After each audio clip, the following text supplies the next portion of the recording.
اللعين الرجيم بسم الله الرحمن الرحيم الحمد لله وكفى وسلام على عباده الذين اصطفى خصوصا على محمد المصطفى وعلي المرتضى والفاطمة الزهراء والحسن المجتبى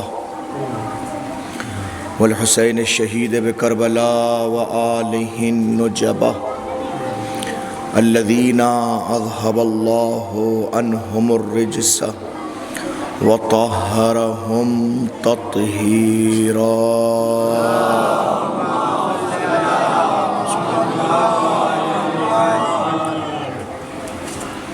ولعنة الله على ظالميه الأعداء وقاتليه الأشقياء ما دام الصبح والمساء أما بعد فقد قال الله تبارك وتعالى في محكم كتابه العلا والفرقانه الهدى بسم الله الرحمن الرحيم ولا تلبسوا الحق بالباطل وتكتموا الحق وأنتم تعلمون صلوات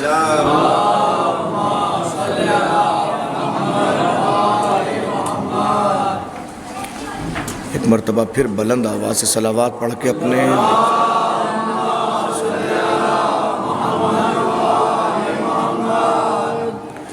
بزرگان قوم و ملت، نوجوانان عزیز،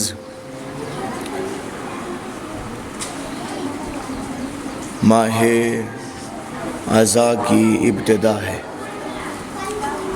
اور ہمیں اللہ کی طرف سے ایک نعمت عظمیٰ پھر میسر ہو گئی کہ اللہ نے ہماری اور آپ کی قسمت میں پھر سے غم حسین کو تحریر کر دیا۔ یاد کیجئے کچھ ان لوگوں کو جو گزشتہ سال آپ کے دائیں بائیں بیٹھے ہوئے تھے اور اس سال نہیں ہیں۔ وہ خوش قسمت ہے کہ جس کو اللہ نے فرش عزائے حسین پر بلانے کا حق دے دیا۔ یقین مانے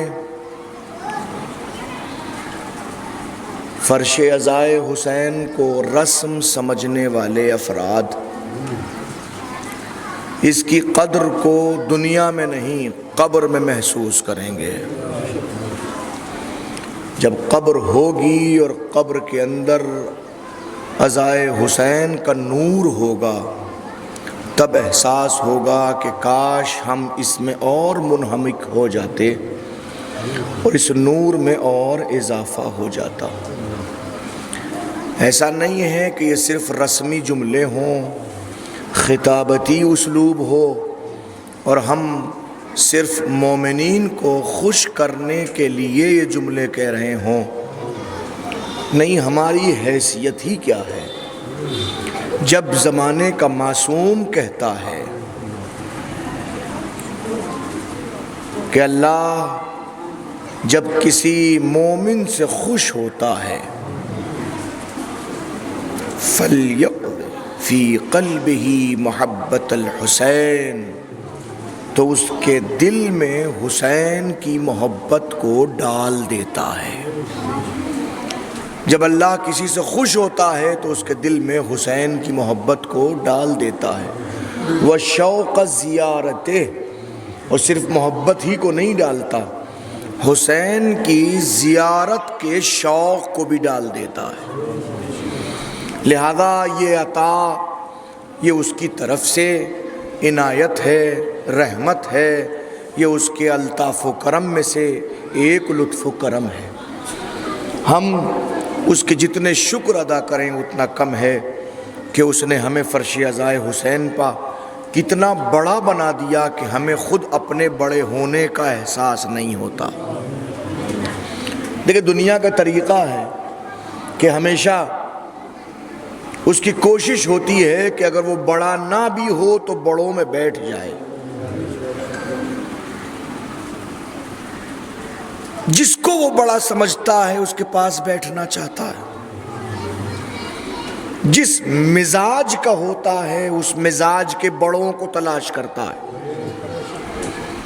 کوئی اگر سیاست سے وابستہ افراد کو بڑا سمجھتا ہے تو سیاسی لوگوں میں بیٹھنا چاہتا ہے. کسی نے پوچھا کسی شخصیت کو سمجھنے کے ذرائع کیا ہیں کہ آج کے زمانے میں ایک ذریعہ یہ ہے کہ کسی کے ڈرائنگ روم میں چلے جائیے, کچھ تصویریں وہاں لگی ہوں گی, وہ تصویریں اس کے ذوق اور شوق کا پتہ بتا دیں گی.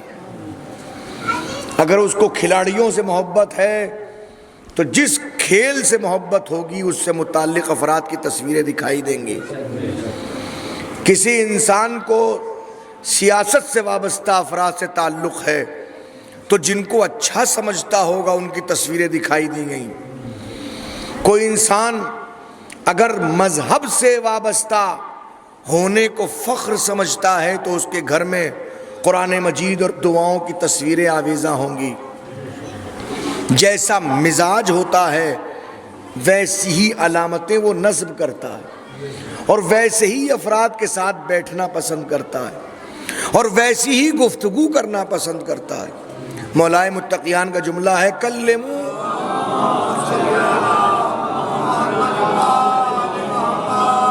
فرماتے کلموا لتعرفوا, کلام کرو تاکہ پہچانے جاؤ. جب تک زبان نہیں کھلتی بھرم باقی رہتا ہے. ادھر زبان کھلی, زبان نہیں کھلتی, حقیقت کھل جاتی ہے. کون کتنے پانی میں ہے اس بات کا احساس اس وقت ہو جاتا ہے جب انسان کی زبان کھلتی ہے. جب بولتا ہے تو معلوم ہوتا ہے یہ کس فن میں, کس شخصیت میں, کس اعتبار سے, کہاں, کس اعتبار سے آگے رہتا ہے. سیاسی افراد جس پارٹی سے منسلک ہوں ان افراد کے ساتھ بیٹھنا اچھا لگتا ہے. میں کہوں گا آپ سے کہ کوئی کتنا ہی بڑا سیاسی کیوں نہ ہو, کوئی کتنا ہی بڑا عہدیدار کیوں نہ ہو, ہر فرد کی ایک حیثیت ہوتی ہے, ایک دائرہ ہوتا ہے. آپ علاقے کے تھانے دار کی عزت کریں, کرنا چاہیے, لیکن مجھے بتائیے کہ اس کی حیثیت کتنی بڑی ہے. ظاہر ہے کہ جہاں تک تھانے کی حدود ہوں گی وہاں تک وہ تھانے دار ہوگا, لیکن جہاں حدود تھانے کی ختم ہو گئیں پھر عام آدمی میں اس میں کوئی فرق نہیں ہے, اس کی حدود ختم ہو چکی ہیں. کوئی منسٹر جس جگہ کا منسٹر ہے اسٹیٹ لیول کا ہے تو اسٹیٹ کا جہاں لیول ختم ہوا, سرحد آئی, حیثیت ختم ہو گئی. کسی ملک کا پرائم منسٹر ہے, جب تک ملک میں ہے اس وقت تک پرائم منسٹر ہے, اس کی ایک حیثیت ہے, اس کا ایک پروٹوکول ہے. لیکن جہاں سرحد ملک ختم ہوئی اب وہ جہاں جائے گا وہاں کا پابند ہے, اس کی وہ حیثیت ختم ہو گئی. کوئی جہاں کا پریزیڈنٹ ہو, راشٹرپتی ہو, جہاں تک اس کی ملک کی حدود ہوگی وہاں تک اس کی حیثیت ہوگی. اب آپ بلا کے بٹھا رہے ہیں, آپ اس کے پاس بیٹھ رہے ہیں, فوٹو کھنچوا رہے ہیں, ویڈیو بنوا رہے ہیں, کھانا ساتھ میں کھا رہے ہیں, اور اب لوگوں کے اوپر یہ ظاہر کر رہے ہیں دیکھو ہمارے تعلقات اس تھانے دار تک ہیں, ہمارے تعلقات اس تحصیلدار تک ہیں, ہمارے تعلقات اس ڈی ایم صاحب تک ہیں, ہمارے تعلقات اس کمشنر صاحب تک ہیں, ہمارے تعلقات اس مکھ منتری تک ہیں, ہمارے تعلقات اس پردھان منتری تک ہیں. جہاں تک آپ کا دائرہ ہے وہاں ان لوگوں کے درمیان بیٹھے ہیں. میں کہوں گا جتنے بھی ہیں ان سب کی ایک حیثیت ہے, مگر ایک خاص وقت تک ہے. کوئی ادھیکاری ہے تو جب تک وہ جاب میں ہے اس کی حیثیت ہے. ادھر ریٹائر ہوا، ممکن ہے کہ 2 لوگ سلام کرنا بھی پسند نہ کریں. جب تک منسٹر موجود ہے، جب تک الیکشن نہیں ہوتا. ادھر 5 سال ہوئے، معلوم ہوا حیثیت بدلی، حکومت بدلی. کل تک جس کے آگے پیچھے قطار چلتی تھی، آج وہ خود قطار بن کے کسی کے پیچھے چل رہا ہے کہ نہیں ہے؟ یہ نوعیتیں دکھائی دے جاتی ہیں اس لیے کہ ان کی حیثیت ہے. اب میں آپ تمام لوگوں کی خدمت میں کہوں، آئیے میں کچھ ایسے لوگوں سے ملواتا ہوں کہ جن کی حیثیت کسی دائرے میں محدود نہیں ہے. آئیے میں کچھ ایسے لوگوں کے پاس لے کے چلتا ہوں کہ جو کسی دائرے کے اندر محدود نہیں ہے، جن کی حکومت کسی حدود کی پابند نہیں ہے، جن کی حکومت کسی صوبے کی پابند نہیں ہے. آپ کہیں گے ایسے کون ہیں؟ تو میں کہوں گا اگر سمجھنا چاہتے ہیں تو میں سمجھا دوں. ایک چھوٹی سی بات ہے، کسی بھی ملک کا جھنڈا بس اسی ملک میں لگتا ہے. کسی دوسرے ملک کے اندر اس جھنڈے کا لے جانا جرم ہوتا ہے، اور ایسا جرم ہوتا ہے کہ جس جرم کی سزا ضرور ملتی ہے. اب ہر ملک کا اپنا جھنڈا. اب میں آپ کو لے جا رہا ہوں ان افراد تک کہ جو دائرے میں محدود نہیں ہیں. اگر دیکھنا چاہتے ہو تو آئیے دیکھیے، یہ ایک علم حضرت ابو الفضل عباس دکھائی دے رہا ہے جو یہاں بھی ہے، اور جہاں جہاں انسان بستے ہیں وہاں وہاں موجود ہے. کمال یہ ہے کہ ملک بدلتے ہیں، جھنڈے بدل جاتے ہیں. ہم جھنڈوں کے ماننے والے نہیں ہیں، علم کے ماننے والے ہیں. توجہ فرمائیے گا. یہ کیسے افراد ہیں؟ یہ ایسے ہیں کہ جو دائرے میں محدود نہیں ہیں. یہ ایسے ہیں کہ جو حدود کے پابند نہیں ہیں. یہ وہ ہیں کہ بیٹھتے زمین پر ہیں مگر حکومت آسمان تک ہوتی ہے. اگر پہچاننا چاہتے ہیں تو دیکھ لیجئے، پھٹے ہوئے ٹاٹ پر بیٹھا ہوا جب اپنی حدود سلطنت کے بیان کرنے پہ آتا ہے تو پوری کائنات پر اختیار دکھاتا ہے. بظاہر سوکھی ہوئی جو کی روٹی کھانے والا پورے کائنات کو رزق بانٹتا ہوا دکھائی دیتا ہے. جس کا مزاج ہی الگ ہے، جس کی حیثیت ہی الگ ہے. اب فرش ازاں نے آپ کو کتنا بڑا بنا دیا. میں ذرا اس اہمیت کو بیان کر دوں، پھر اپنے موضوع کا تذکرہ کروں آپ کی خدمت عالیہ میں کہ فرش ازاں کتنا عظیم تر ہے، کتنا بڑا ہے کہ آپ کی خواہش ہوتی ہے کہ بڑوں کے ساتھ بیٹھیں.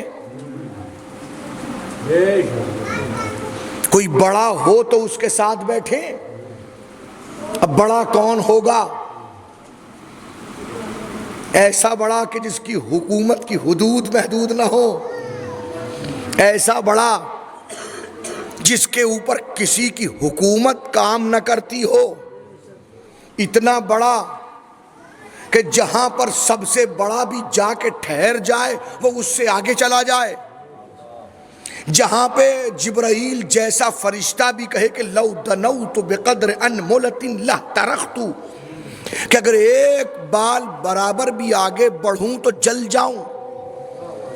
سدرا پہ رہ گیا وہ جو سب سے بڑا ہے، جسے سید الملائک کہا جاتا ہے، وہ بھی رک گیا، اور جو جانے والا ہے وہ اتنا آگے چلا گیا کہ سدرا سے بھی کتنا بلند. آپ کے اذہان تک بات ٹھہر جائے تو محفوظ کیجئے گا. حضور سرور کائنات ختمی مرتبت حضرت محمد مصطفیٰ، مزید صلوات ارشاد فرمائیے محمد علیہ.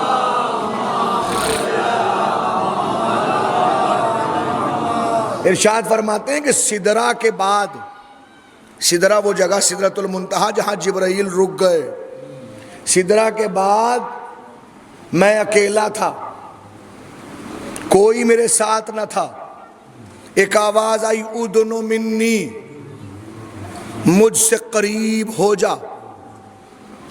اس کے بعد پھر میں نے سفر کیا، پھر آواز آئی ادنو منی، پھر میں نے سفر کیا، ایک ادنو منی اور دوسرے ادنو منی کے درمیان اتنا فاصلہ طے کیا جتنا زمین سے سدرہ تک کا فاصلہ تھا، اور فرماتے ہیں ایک دو نہیں 1000 آوازیں آئیں،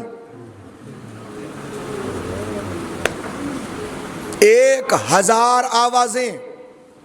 جب 1000 آوازیں آ چکی ہیں، میں اتنا فاصلہ طے کر چکا، تو مجھے بتائیے کہاں تک پہنچے؟ کیا دماغ میں تصور ہو سکتا ہے؟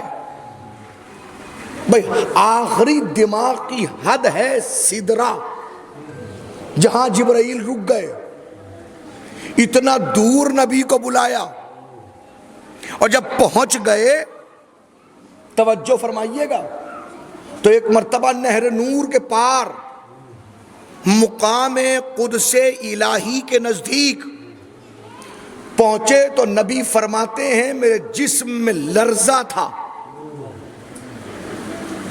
میں نے چاہا کہ میں مقام کی برکت کی وجہ سے اپنے جوتوں کو اتاروں، جھکے اور چاہتے ہیں کہ جوتے کے تسمے کو کھولیں تاکہ وہاں پہنچ سکیں جو مقام قدس الہی ہے۔ آواز آئی میرے نبی جوتے اتارنے کی ضرورت نہیں ہے، جوتے سمیت آؤ، ان جوتوں کو اتارنے کی ضرورت نہیں ہے۔ اب آپ کہیں گے آخر جوتے اتارنے کی ضرورت کیا تھی؟ تو قرآن میں سورہ طٰہٰ موجود ہے، سورہ طٰہٰ میں موسیٰ کا ذکر موجود ہے، جب کوہ طور پہ معراج ہوئی اور آواز آئی یا موسیٰ انی انا اللہ، اے موسیٰ میں ہی تمہارا اللہ ہوں، اور پھر آواز آئی فاخلع نعلیک، اپنے جوتے اتار دو، فإنک بالوادی المقدس طویٰ، اس لیے کہ تم وادی مقدس میں ہو۔ اس کا مطلب سورہ طٰہٰ نے بتایا جب کہیں پاک و پاکیزہ جگہ پہ جاتے ہیں تو جوتے پہن کے نہیں جاتے، جوتے اتار کے جاتے ہیں، لہذا رسول نے جوتے اتارنا چاہا کہ اتار دیں، آواز آئی کہ نہیں جوتوں سمیت آؤ، جوتوں سمیت میرا نبی پہنچا۔ اب فرش عزا کو سمجھیے گا، فرش عزا کی حیثیت کیا ہے، فرش عزا کتنا بلند ہے۔ میرا مزاج نہیں کہ میں آپ کو بار بار متوجہ کر کے کہوں کہ دیکھیے میں کیا پڑھ رہا ہوں، میں نہیں کہتا کہ آپ کیا سن رہے ہیں، آپ ایسی جگہ بیٹھے ہیں کہ میرا یہ کہنا آپ کی شان میں توہین ہے۔ میں متوجہ کرنا چاہتا ہوں، ذرا سمجھیں، میرا نبی عرش اولیٰ پہ گیا تو جوتوں سمیت گیا، توجہ فرمائیے گا، اور جب یہی فرش عزا بچھتا ہے اور نبی آتے ہیں تو جوتے پہن کے نہیں آتے، جوتے اتار کے آتے ہیں، تو کہاں فرش کہاں فرش عزا؟ عرش کی حیثیت اور ہے، فرش عزا کی حیثیت اور ہے۔ جہاں جوتوں سمیت جائیں اسے عرش اولیٰ کہتے ہیں، جہاں جوتے اتار کے آئیں اسے فرش عزا کہتے ہیں۔ صلوات بر محمد و آل محمد۔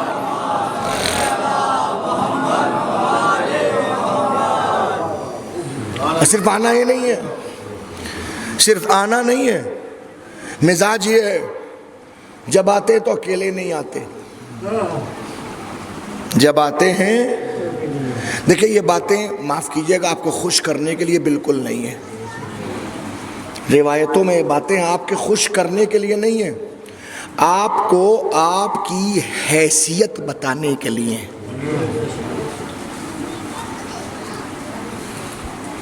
کسی نے آ کے کہا تھا امام وقت کی خدمت میں ہاتھ جوڑ کے، مولا میں بہت غریب ہوں، میرے گھر میں کھانے پینے کے کچھ نہیں ہے۔ امام نے مسکرایا کہا کس نے کہا تو غریب ہے؟ کس نے کہا تو غریب ہے؟ کہ نہیں مولا میرے پاس تو کچھ بھی نہیں ہے، کھانے کے لیے 2 وقت کی روٹی نہیں ہے، میں تو خود جانتا ہوں میری حیثیت کیا ہے۔ کہ نہیں تجھ سے بڑا امیر اس کائنات میں کوئی نہیں ہے۔ ہاتھ جوڑ لیے، مولا کیسی بات کر رہے ہیں، میرے پاس 2 وقت کا ذوقہ نہیں ہے، کھانے کے لیے کچھ بھی نہیں ہے، روٹی نہیں ہے، اور آپ فرما رہے ہیں مجھ سے بڑا امیر کوئی نہیں ہے۔ کہ ہاں تیرے پاس ایک ایسی نعمت موجود ہے جس کی کوئی قیمت دے نہیں سکتا۔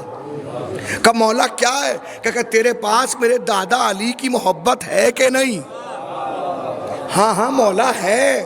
تو کیا اگر میں یا کوئی اور یہ کہے کہ یہ محبت دے لے اور پوری دنیا کی دولت لے لے، بتا دولت لے کے محبت دے گا؟ ہاتھ جوڑ لیے، مولا کچھ بھی مل جائے، محبت کے بدلے میں جنت ملے تو جنت نہ لیں، بدلے میں نہیں، اس لیے کہ اس محبت علی کی کوئی قیمت نہیں ہے۔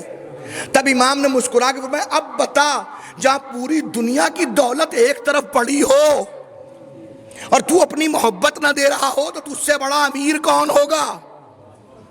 تو آپ کو پتہ نہیں کہ آپ کون ہیں، آپ کو اپنی حیثیت کا پتہ نہیں ہے، تو یہ روایت اس لیے نہیں کہ آپ کو خوش کرنا چاہتا ہوں، حالانکہ مومنین کو خوش کرنا بڑا ثواب ہے، لیکن میں پھر بھی خوش نہیں کروں گا، میں قطعاً خوش نہیں کروں گا آپ کو، میں تو آپ کو آپ کی حیثیت بتانا چاہتا ہوں۔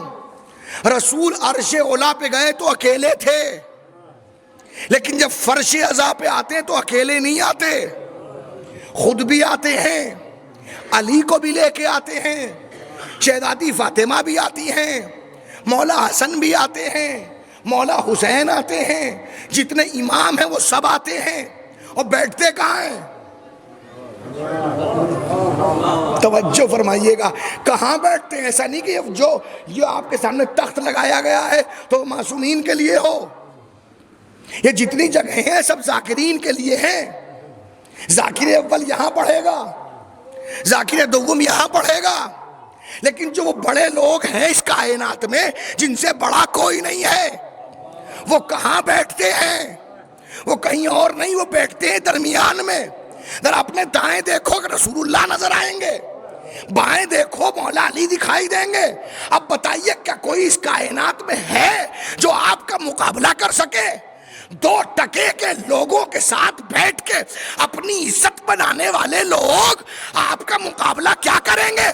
آپ ان کے ساتھ بیٹھتے ہیں جو سید الانبیاء ہے، سید الاولیاء ہے۔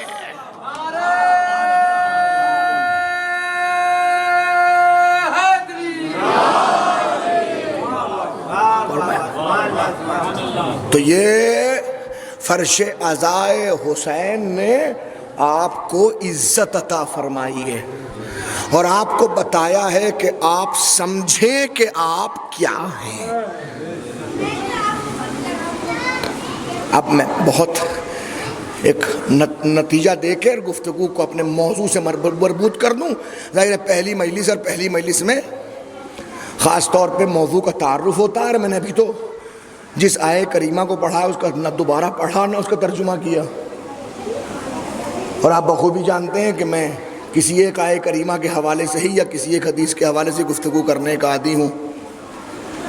نتیجہ دے دوں اس گفتگو کو،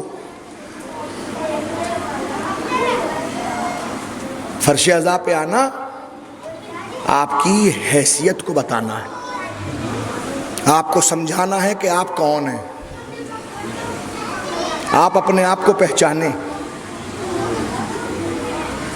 آپ اپنے آپ کو سمجھیں کہ اللہ نے اس فرش عزائے حسین کے نتیجے میں آپ کو کیا شرف دے دیا، کتنا بڑا مرتبہ مل گیا کہ جن کے ساتھ بیٹھنے کی تمنا انبیاء کریں۔ یہ بڑا فرق ہے، معاف کیجئے گا یہ جملے میری علمی کوتاہی کی بنیاد پہ ہیں، ورنہ واللہ میں ان جملوں کی حیثیت کو سمجھ سکتا ہوں کہ جملے کیا ہیں، اس فرش عزا نے آپ کو کیا دیا ہے۔ آپ جاتے ہیں منسٹر کے پاس بیٹھنے کے لیے، منسٹر نہیں آتا. آپ چلے جائیں تو فخر کرتے ہیں. ہم سب مل کے بارگاہ رسالت مآب میں نہیں گئے. ہم نے تو بس ایک کام کیا، ایک دکھیاری ماں کا فرش بچھا دیا. بس یہ دکھیاری ماں کا فرش بچھنا تھا. کبھی اس کائنات کے سب سے بڑے تھے، وہ آ گئے اور بیٹھے کس کے ساتھ ہیں؟ بڑی معذرت کے ساتھ، اب یہ روایت چوتھے امام کی ہے، پڑھتے ہیں لوگ جب موقع آتا ہے. روایت امام چہارم کے حوالے سے زہری کی روایت پڑھی جاتی ہے.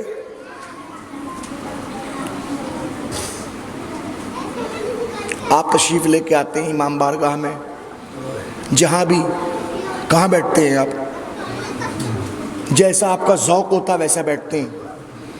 دیکھیے بہت مجمع آ جائے تو ذاکر بھی کہتا کہ آگے آگے کو آ جائیے، یہاں بیٹھ جائیے، وہاں بیٹھ جائیے. ہم بھی اس وقت تک نہیں کہتے جب تک کہ مجمع نہ آ جائے اور باہر کھڑے نہ ہو جائیں.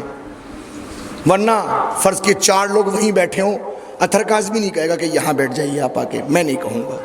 آپ جہاں بیٹھنا چاہیں وہاں بیٹھیے، جہاں آپ کا ذوق. اگر کوئی خطیب کو سننا چاہتا ممبر کے سامنے بیٹھتا ہے، دیکھ کے سننا چاہتا تو ایسی جگہ بیٹھتا جہاں وہ دیکھ لے. باقاعدہ منہمک ہونا چاہتا ہے تو سب سے پہلے پہنچنے کی کوشش کرتا ہے. مزاج اپنا اپنا ہوتا ہے. کچھ لوگ وہ ہوتے ہیں جو مجلس سے کچھ لینا چاہتے ہیں تو مجلس پہ وقت سے پہنچتے ہیں. کچھ لوگ وہ ہیں جن کا مطمع نظر صرف تبرک ہوتا ہے، وہ تبرک کے وقت آتے ہیں. اعتراض کسی پہ نہیں ہے، جس کو جیسی سعادت مل جائے، ٹھیک ہے نا. لیکن آپ آتے ہیں تو کہاں بیٹھتے ہیں؟ جہاں آپ اپنی سہولت، اپنے مزاج کے اعتبار سے. کسی کو گرمی لگ رہی ہے تو پنکھے کے نیچے بیٹھے گا، کولر لگا ہوا کولر کے پاس بیٹھے گا. ہر کوئی دیکھتا ہے نا. لیکن میں پوچھوں آپ سے، یہ جو آتے ہیں کہاں بیٹھتے ہیں؟ پتہ ہے کہاں بیٹھتے ہیں؟ آپ مسجد سجاتے ہیں، خود وہاں بیٹھتے ہیں جہاں آپ کو اچھا لگتا ہے. لیکن یہ 14 جو آتے ہیں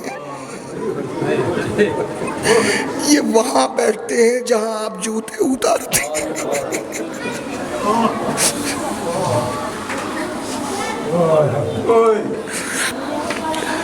کیوں؟ تاکہ ان کے شیعہ اپنا مرتبہ پہچان لیں، تاکہ ان کے چاہنے والے اپنی حیثیت پہچان لیں. خبردار، اپنے آپ کو نیچا نہ سمجھنا، اپنے آپ کو کمتر نہ سمجھنا، اپنے آپ کو اعلیٰ سمجھنا، اپنے آپ کو ان کا شیعہ سمجھنا. اور ظاہر ہے کہ یہی تو مجلسیں بتاتی ہیں. دنیا ہم پہ اعتراض کرتی ہے، علی علی کرتے ہیں، تذکرہ علی کا، نام علی کا، کام علی کا، فضائل علی کے، مصائب علی کے، گفتگو علی کی، کام علی کا، انداز علی کا، اسلوب علی کا. یہ سوائے علی کے کسی کو پوچھتے ہی نہیں. ہم بتاتے یہی ہے کہ ہم علی کا تذکرہ کر کے بتاتے ہیں کہ جب غلام اتنا بڑا ہے تو آقا کتنا بڑا ہوگا. یہی بات سمجھ میں آتی ہے کہ جب اتنے بڑے اس منزل پر ہیں تو آپ چاہنے والے ہیں تو اپنی حیثیت کو سمجھیں خدا کے لیے. اور اگر اپنے آپ کو سمجھ لیں کہ آپ کیا ہیں اور آپ کی حیثیت کیا ہے تو اب سنیں، اب حکم قرآنی ہے. میں اپنے موضوع کا اعلان کر رہا ہوں اور اپنے موضوع کی وضاحت کر رہا ہوں. قرآن کہتا وَلَا تَلْبِسُ الْحَقَّ بِالْبَاطِلِ، خبردار کبھی باطل کا لباس حق کو نہ پہنانا. کبھی حق کو باطل کا لباس نہ پہنانا. وَتَكْتُمُ الْحَقَّ، اور خبردار کبھی حق کو چھپانا بھی نہیں. تمہارا کام کیا ہونا چاہیے؟ حق کو حق کہو، باطل کو باطل کہو. حق کو حق کی جگہ رکھو، باطل کو باطل کی جگہ. اب کہیں گے حق کا مطلب کیا ہے؟ میں دیکھیں بزرگ بیٹھے ہیں، کچھ الفاظ وہ ہیں جو ہم روز استعمال کرتے ہیں لیکن صحیح معنی میں ہمیں اس کا مطلب بھی پتہ نہیں ہوتا. لیکن میں اپنے نوجوانوں کے لیے اس جملے کو کہنا چاہتا ہوں کہ حق کا مطلب کیا ہے. مطلب آسان الفاظ، رائٹ حق ہے، رونگ باطل ہے. درست حق ہے، غلط باطل ہے. قرآن کہہ رہا ہے جو حق ہو اس کو کبھی باطل کا لباس نہ پہنانا. سمجھے آپ کیا ہوتا ہے؟ دیکھیں حق ہمیشہ حق ہی رہتا ہے، باطل ہمیشہ باطل رہتا ہے. کیس کیا ہوتا ہے؟ کیس یہ ہوتا ہے کہ باطل کو لوگ حق کا لباس پہنا دیتے ہیں، یا یہ کہ حق کے اوپر باطل کی چادر ڈال دیتے ہیں. سمجھ رہے ہیں نا بھئی؟ آپ کسی جگہ جائیے، ماہ اذا ہے، اذا کے حوالے سے آپ تبرک کا اہتمام کریں گے. مختلف تبرکیں ہوں. فرض کیجئے آپ کو لنگر کرنا ہے، مولا کا کھانا کرنا ہے، آپ کو بریانی بنوانی ہے. آپ گئے بازار، چاول چاہیے ہمیں، ایک خاص نام دیا آپ نے، بھئی یہ والے چاول چاہیے، یہ باسمتی چاہیے، کچی، یہ سیلا، یہ ڈبل چابی چاہیے. اب کیا ہوا؟ اس کے بعد ڈبل چابی تو ہے نہیں، اس کے بعد دوسرے چاول ہیں. اس نے کیا کام کیا کہ اپنے غلط والے کے اوپر ڈبل چابی کا کٹا تیار کروایا اور اسی کے اندر باطل کو حق کا لباس پہنا دیا. لیکن غور کیجئے گا، کبھی بھی باطل باطل کہہ کے نہیں بکتا. جب بھی بکتا ہے تو باطل کو ہمیشہ حق کہہ کے بیچا جاتا ہے. لیکن ہوتا یہ پہچاننے والے پہچان لیتے ہیں، سمجھنے والے سمجھ لیتے ہیں. حد یہ کہ لوگ کہتے ہیں دکھائیے، ہاتھ میں لے کے دیکھتے ہیں تو جو پہچان والے ہیں وہ ہاتھ میں لے کے بتاتے ہیں کہ حق ہے کہ باطل ہے. پہچان چھو کے کہ یہ کیا ہے، اس کا مطلب یہ ہے کہ قرآن نے کہا ممکن ہے کسی کے پاس پہچان نہ ہو. اس لیے کہ لوگ، اب معاف کیے جو جملہ کہہ رہا ہوں بڑا سیاسی جملہ ہے، خالص راجنیتک جملہ. لوگ کپڑوں سے پہچانتے ہیں. غور کر رہے ہیں آپ؟ قرآن نے یہی کہا کہ جب دنیا کپڑوں سے پہچانتی ہو تو یاد رکھو حق کو حق کے کپڑے پہنانا، باطل کو باطل کے کپڑے پہنانا. کہیں ایسا نہ ہو کہ لوگ دھوکہ دینے کے لیے اس طرح کی حرکتیں شروع کریں. تو میں ہاتھ جوڑ کے کہوں گا بھئی ہوا کب ہے کہ لوگوں نے حق کو باطل کا لباس، باطل پہ حق کا لباس، کہ دیکھو نہ دیکھو تو تمہاری مرضی، لیکن ہم دکھائیں گے. آسان طریقہ ہے پہچاننے کا. توجہ کیجئے گا، چھوٹا بچہ ہو اس کا لباس ہو، گھر میں بڑا بھائی چھوٹے بھائی کی ٹی شرٹ اچھی لگتی ہے، محرم آیا ابا سے کہا کالی والی ٹی شرٹ چاہیے، اور کالی ٹی شرٹ لے کے آ گئے. ایک کے پیچھے یا حسین لکھا فرض کیجئے، ایک کے پیچھے یا عباس لکھا ہے. اب جو ٹرینڈ ہے، اب بڑے بھائی کو عباس والی پسند ہے اور وہ تھی اتفاقاً چھوٹے بھائی کی. انہوں نے میں تو یہ پہنوں گا. چھین جھپٹ کے بڑے بھائی نے چھوٹے بھائی کی ٹی شرٹ چھین لی. اب کیا ہوا؟ پہن لیا. تو ہوا کیا؟ جب چھوٹے بھائی کا کپڑا، چھوٹے بھائی کی ٹی شرٹ یا شرٹ بڑا والا پہنے گا تو کیا ہوگا؟ توجہ فرمائیے گا، لباس چھوٹے کا ہے، پہن لیا بڑے نے.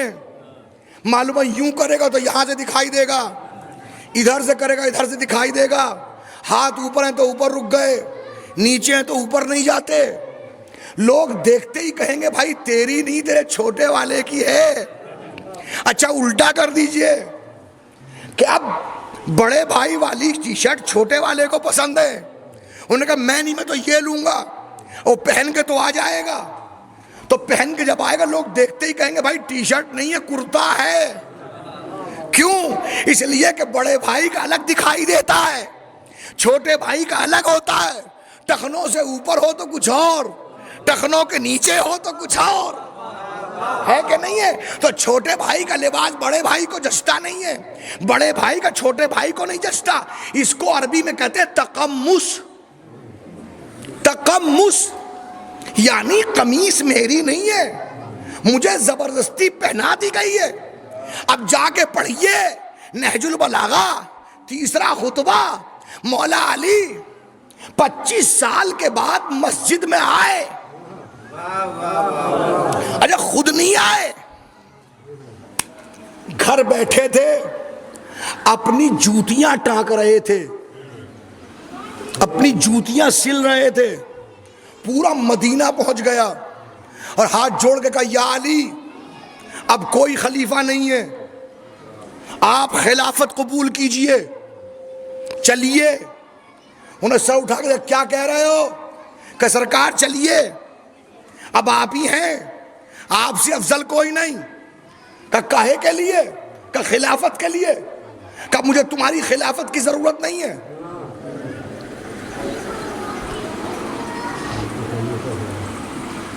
اس پورے کیتھوڑے میں سب کی بات نہیں کر رہا ہوں، صرف اتنے جتنے مجلس میں بیٹھے ہیں میرے پاس آگے کہیں مجلس کے بعد کہ ہم چاہتے ہیں کہ اگلے والی اس میں پردھان آپ ہی کو بنا دیں، میں یہ نہیں دیکھوں گا میں میرٹھ پہ تو ہلڈی کا رہنے والا ہوں۔ اتنے لوگ کہہ رہے ہیں نا، پتہ نہیں کیا سوچوں گا، پتہ نہیں کیا سمجھوں گا۔ اچھا ٹھیک ہے جناب، بننے کو تیار۔ یہ انسان کی اوقات ہوتی ہے کہ لوگ چار لوگ کہہ دیں، چاہے بننے کی صلاحیت ہو یا نہ ہو، بننے کے لیے تیار ہو جاتا ہے۔ اب صرف تھوڑا سا مدینہ نہیں، پورا مدینہ گیا علی کے پاس، یا علی خلیفہ بن جائیے، کہ مجھے تمہاری خلافت کی ضرورت نہیں ہے۔ جب لوگوں نے زیادہ ضد کی تو ایک مرتبہ علی کھڑے ہوئے، اور کھڑے ہوئے تو ایسے کہ ہاتھ میں جوتی ہے، اور دیکھ کے کہا مجھے بتاؤ تمہاری نظروں میں اس جوتی کی کیا اوقات ہے؟ لوگوں نے جوتے کو دیکھنا شروع کیا، وہ جوتا جس میں 8-10 پیوند، یہاں سے سلی ہوئی، یہاں سے سلی ہوئی، وہاں سے ادڑی ہوئی، یہاں سے خراب، یہاں سے ٹھیک۔ لوگوں نے کہا سرکار یہ اور ہم تو اس کو پہنیں گے بھی نہیں، ہماری نظروں میں تو یہ گھر میں رکھنے کے لائق بھی نہیں ہے، پیر تو بہت بڑی بات ہے۔ ایک مرتبہ آنکھوں میں آنکھیں ڈال کے کہا جیسے تمہاری نظروں میں اس جوتی کی کوئی اوقات نہیں ہے، ویسے ہی میری نظروں میں تمہاری خلافت کی اوقات نہیں ہے، تمہاری خلافت کی کوئی اوقات نہیں ہے۔ کہ نہیں کریے قبول، کہ نہیں کروں گا۔ کوئی سمجھدار تھا، اس نے آگے بڑھ کے کہا یا علی اگر قبول نہیں کیا تو ہم میدان محشر میں آپ کے بھائی رسول اللہ سے شکایت کریں گے کہ ہم علی کے پاس میں ہدایت لینے گئے تھے، انہوں نے ہدایت نہیں دی۔ اب جو مسئلہ خلافت سے ہٹ کے ہدایت پہ آیا تو علی نے قبول کیا کہ ہاں چلو ٹھیک ہے، ہدایت کے لیے قبول کرتا ہوں۔ اب علی نے قبول کر لیا، پورے مدینے میں اعلان ہو گیا۔ اب جو اعلان ہوا تو طریقہ یہ تھا کہ مسجد نبوی میں نیا نیا خلیفہ ہمیشہ جاتا تھا اور پہلا خطبہ دیتا تھا، سب مجمع آ کے سنتا تھا۔ اب یہ ہوا کہ علی نے قبول کر لیا، پہلا خطبہ دینے مدینے کی مسجد میں آئیں گے، مجمع دوڑ رہا ہے مدینے کی مسجد کی طرف، رسول کی مسجد کے لیے، سب آ رہے ہیں، سب آ رہے ہیں، چلو بھائی چلو، چلو بھائی چلو۔ اور دیکھیں مجمع ایک مزاج کا نہیں ہوتا، کچھ مجمع وہ ہوتا ہے جو سننے آتا ہے، ٹھیک ہے نا، کچھ مجمع وہ ہوتا ہے سننے کے لیے آتا ہے، اور کچھ جو ہے وہ خطیب کو دیکھنے کے لیے آتا ہے۔ اگر نیا نیا ذاکرے میں دیکھیں کیسا ہے، کیسا پڑھے گا، اور مجھ جیسا اگر بہت دن کے بعد آ جائے کہ دیکھیں پہلے کیسے پڑھتے تھے اب کیسے پڑھیں گے، ہے کہ نہیں؟ پہلے تو ایسے پڑھتے تھے اب ایسے، وہ دیکھنے کے لیے آتے ہیں. اب لوگ علی کو بھی دیکھنے کے لیے آ رہے ہیں. مسئلہ صرف یہ نہیں تھا کہ صرف علی کو دیکھنا ہی تھا. کچھ وہ تھے جو دوستی میں سننے کے لیے آنے والے تھے, کچھ وہ تھے جو دشمنی لے کے دیکھنے کے لیے آنے والے تھے. اور کیس ایک اور ہو گیا تھا. اور وہ کیس سنیے وہ کیا ہو گیا تھا. ایک عجیب کیس ہو گیا تھا مدینے کی مسجد میں. میں تقمص بیان کر رہا ہوں, دھیان رکھیے گا. کیس یہ ہو گیا کہ مدینے کی مسجد میں جو ممبر تھا نا, اس کی 3 سیڑھیاں تھیں اور ایک عرشہ تھا. عرشہ کہتے ہیں اسے, یہ سب سے اوپر ایک سیڑھی, دوسری سیڑھی, یہ تیسری سیڑھی. یہ 4 سیڑھیوں کا ممبر ہے یہ والا, اور ایک عرشہ ہے. یہ ممبر پنجتنی ہے. دیکھیے خطیب کی مزاجی کیفیت اور ہوتی ہے.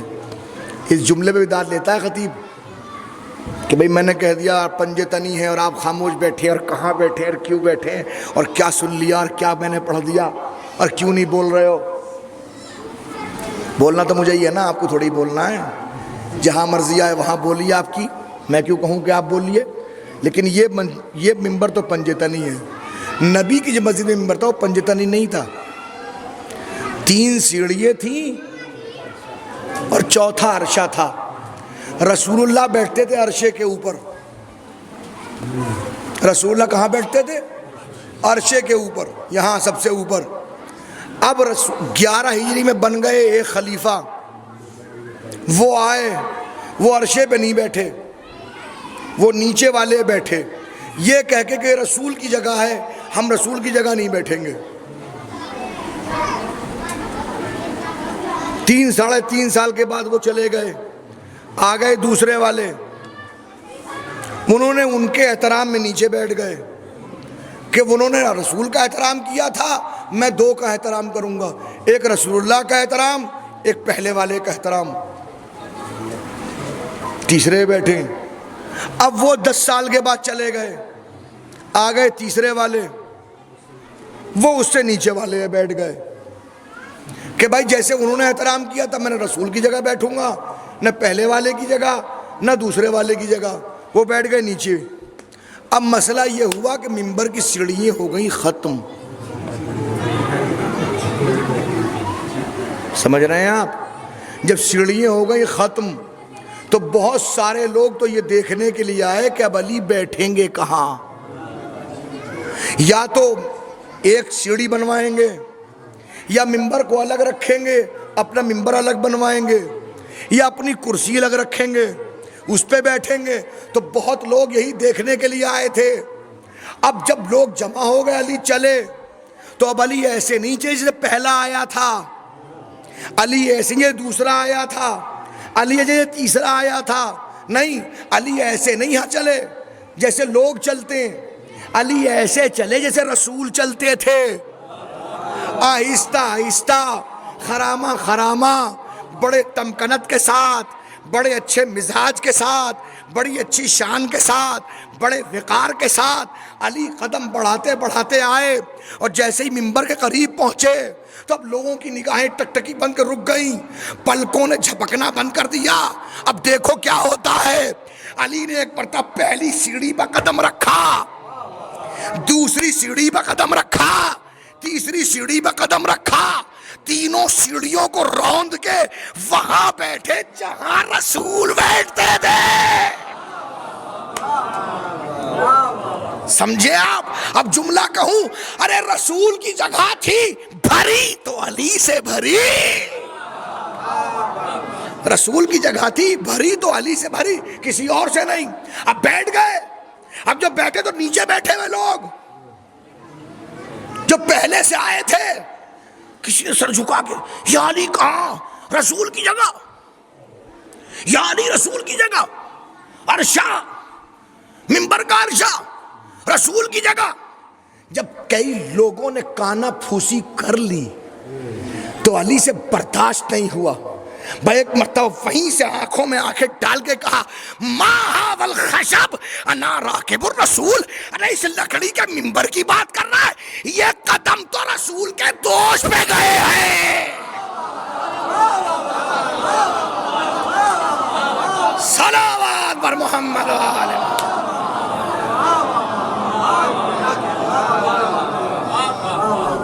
محمد۔ اس لکڑی کے ممبر کی بات کر رہا ہے، یہ لکڑی کا ممبر۔ اور اس کے بعد بس جملہ مکمل کر رہا ہوں آج کی حد تک۔ علی ممبر میں بیٹھے، جملہ سنیے کیا کہا، الحمدللہ علی احسانہ ورجع الحق الی مکانہ۔ جملہ فرمایا اس اللہ کا حمد جس نے احسان فرمایا، اور احسان کیا فرمایا کہ رجع الحق الی مکانہ، کہ حق اپنی جگہ آ گیا۔ اس کا مقام لقد تقمصها ابن ابی۔ اب جملے میں نہیں کہنا چاہتا کہ تقمص کیا، خلافت کی قمیض کو جان بوجھ کے، حالانکہ وہ قمیض جسم پہ نہیں آتی تھی۔ کب کہہ رہے ہیں علی؟ 3 سلسلوں کے بعد، تاکہ دنیا متوجہ ہو جائے اور علی کہہ دیں یاد رکھو رسول کے بعد لوگوں نے خلافت کی جو قمیض پہنی ہے وہ اللہ نے پہنائی نہیں ہے، لوگوں نے زبردستی پہن لی ہے۔ اس لیے کہ اس منزل پر کوئی ایسا نہیں ہے جو ان کیفیتوں کو سمجھ سکے۔ انشاءاللہ تلبیس حق کے موضوع پہ گفتگو رہے گی، اور میں آپ کی خدمت عالیہ میں عرض کروں گا کہ حق کی پہچان کیا ہے، حق کا طریقہ کیا ہے، حق کیا ہے۔ آج حق ہے تو فرش ازا کی بدولت، یہ فرش ازا نہ ہوتا تو حق نہ ہوتا، اور یہ فرش ازا کربلا کی بدولت ہے۔ میں بغیر کسی تملق کے، بڑی معذرت کے ساتھ، میں دلوں میں جھانکنے کا فن رکھتا ہوں۔ فرش ازا پہ آنے والے افراد وہ نہیں ہوتے جو دکھاوے کے لیے آتے ہیں، وہ ہوتے ہیں جو سال بھر تک اس فرش ازا کا انتظار کرتے ہیں، اس لیے کہ پتہ ہوتا ہے کہ فرش ازا ہمیں حیات دینے آتا ہے۔ آج پہلی محرم ہو گئی، دیکھیں رونے کے لیے مصائب کو پڑھنا ضروری نہیں ہے، رونے کے لیے مصائب کو سننا ضروری نہیں ہے، بس مصیبت کا احساس ہو جائے آنکھیں خود بخود بھر جاتی ہیں۔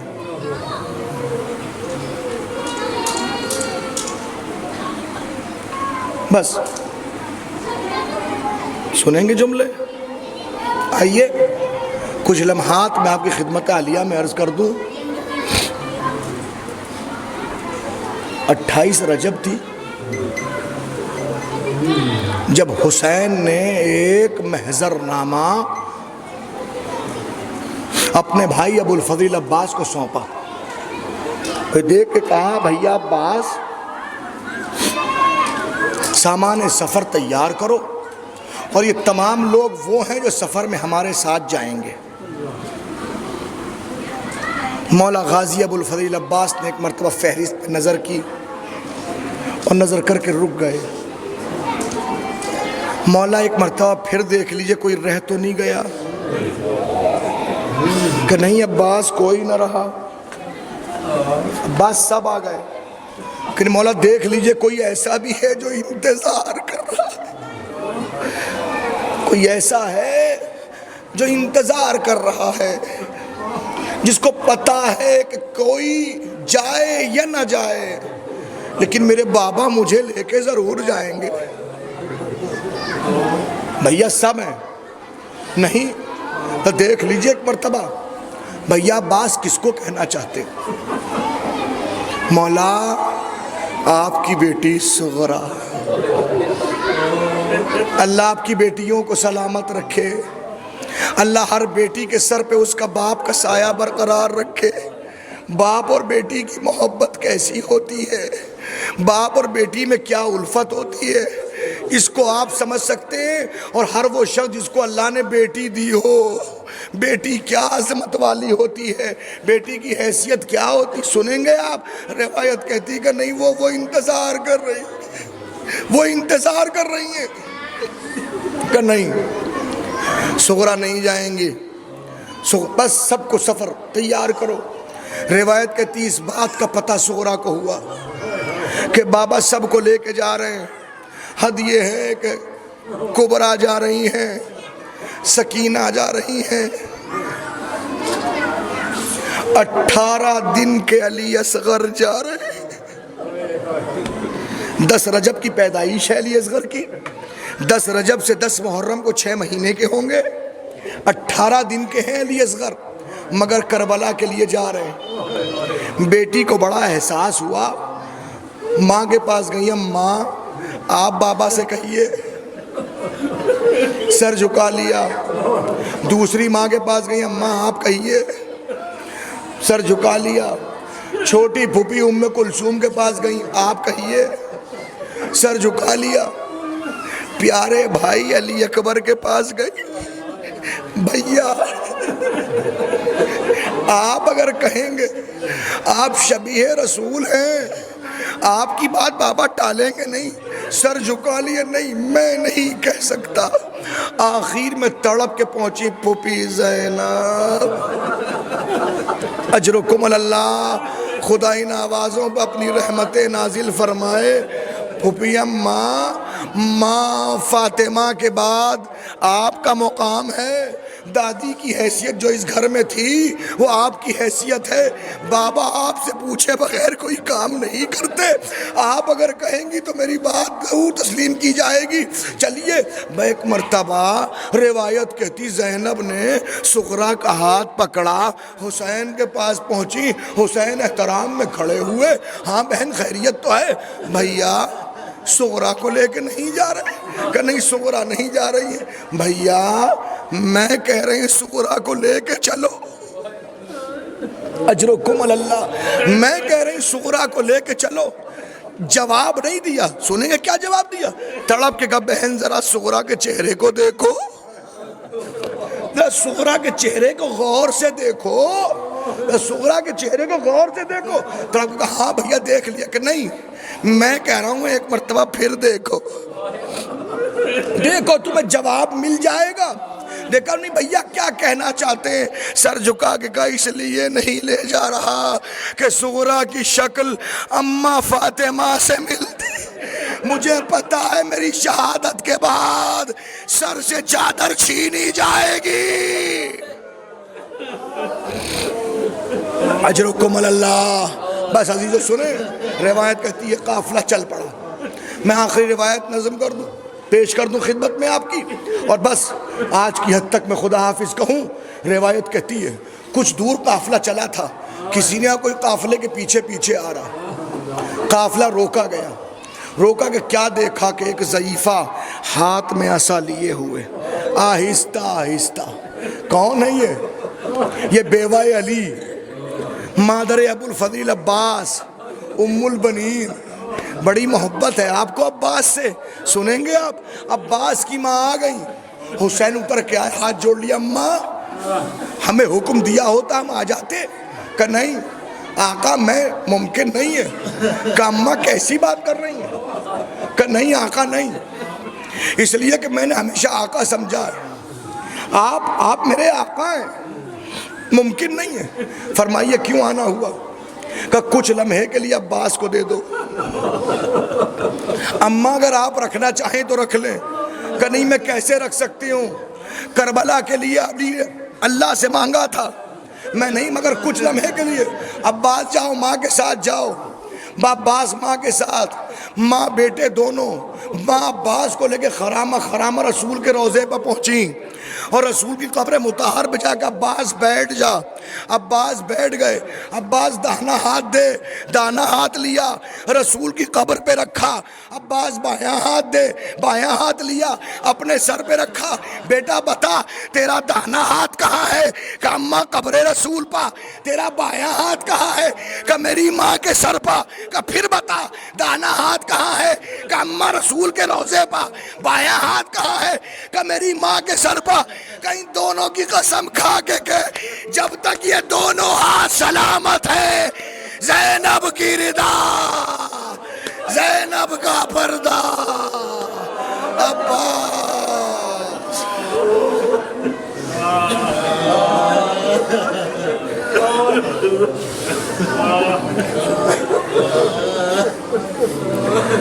ماتم حسین، ماتم حسین۔